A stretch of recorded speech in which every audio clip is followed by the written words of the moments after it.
places. Can I have Miss Mairandres, Mr. Glenn, super servant, and I have been creating wigs probably for in excess of 40 years. I came from theater, went to academia, realized that academia was not where I wanted to be. I had my midlife crisis early in my 30s and decided just to go into the professional theater. I have always loved opera. It's something I have listened to all my life.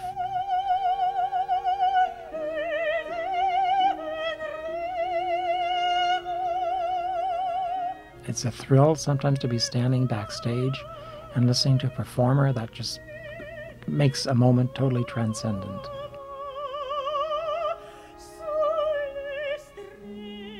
The process of creating a wig is not particularly glamorous. It's lots and lots of tiny little knots, and not too dissimilar from hooking a rug. It can take easily up to 10 working days to create a wig from scratch. What I love about creating wigs is not so much the process of creating the wig, but styling the wig. That's what gives it the personality. A wig basically is like a blank piece of paper.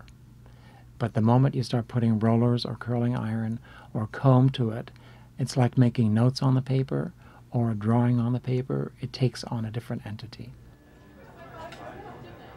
The process of working with a performer in the dressing room is incredibly personal. Sometimes you wind up making a lifelong friend.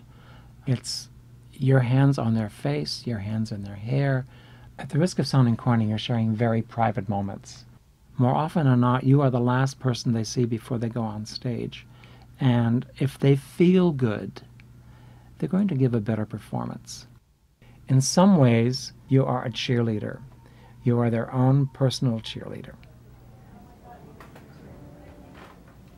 One of the challenges of doing a production like Butterfly is that you are trying to make Caucasians look Asian.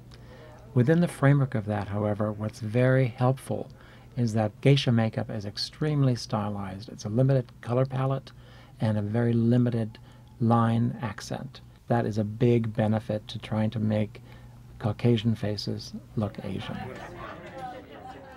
One of the things that I try and do for the productions here is to form basically a blueprint of the face for my staff, which means that this is the color of the face, this is the color of the contour, this is the color of the lipstick, there is no eyeshadow, there is eyeshadow.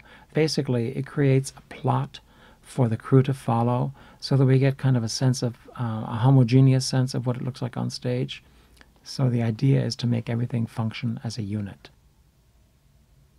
One of the things that I find is truly wonderful in working in a craft like this is being surrounded by artists and the ability to learn from other people, impart what you know, learn what they know, and keep a craft tradition going generation after generation. Wig making has been centuries-old tradition, thousands of years when you consider even Egyptians wore wigs. You keep passing on your knowledge, and one of the things that's exciting is being able to impart information to younger people, knowing that they will pass it on as they get older.